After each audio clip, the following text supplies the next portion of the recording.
సడెన్‌గా మీ phone ring అయింది. మేము సీబీఐ నుంచి కాల్ చేస్తున్నాము. మీరు ఇల్లీగల్ యాక్టివిటీస్ చేస్తున్నట్లు మాకు తెలిసిపోయింది. నేను కాదు అని చెప్పే లోపే మీ పేరు మీద ఫేక్ పాస్‌పోర్ట్స్ ఉన్నాయి. మీకు టెర్రరిస్ట్‌లతో సంబంధాలున్నాయి. చాలా ఇల్లీగల్ యాక్టివిటీస్ చేసినందుకు మిమ్మల్ని డిజిటల్ అరెస్ట్ చేస్తున్నాము.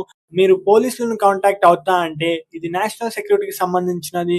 పోలీసులను ఇన్వాల్వ్ చేయకూడదు అని చెప్తారు.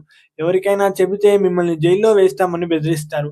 ఇదే ట్రెండ్ అవుతున్న డిజిటల్ అరెస్ట్ స్కామ్. నియర్లీ 3,000,00,00,000 దోచేశారు. రీసెంట్‌గా మన హైదరాబాద్‌లో ఒకరి దగ్గర 7,00,00,000 స్కామ్ చేశారు. బెంగుళూరులో ఒక 57 ఏళ్ల ముసలావిడని 6 నెలల పాటు డిజిటల్ అరెస్ట్ చేసి నియర్లీ 32,00,00,000 స్కామ్ చేశారు. మోస్ట్‌లీ రిటైర్డ్ సీనియర్ సిటిజన్స్‌ని టార్గెట్ చేస్తున్నారు. మీ పేరెంట్స్‌కి దీని గురించి పక్కా అవేర్‌నెస్ ఇవ్వండి. డిజిటల్ అరెస్ట్ అంటే మిమ్మల్ని ఎక్కడికి వెళ్ళనివ్వరు, ఎవరితో మాట్లాడనివ్వరు. ఈవెన్ ఫ్యామిలీ మెంబర్స్‌తో కూడా మాట్లాడనివ్వరు. మీ ప్రతి మూవ్‌మెంట్ వాళ్ళకి చెప్పే చేయాలి. ఈవెన్ వాష్‌రూమ్ కూడా కెమెరా ఆన్ చేసే వెళ్ళాలి. కాన్స్టెంట్ స్కైప్ వీడియో సర్వేలెన్స్‌లో ఉంచుతుంటారు. మీరు ఇన్నోసెంట్ అయితే అర్జెంట్‌గా మనీ డిపాజిట్ చేయమని బెదిరిస్తారు.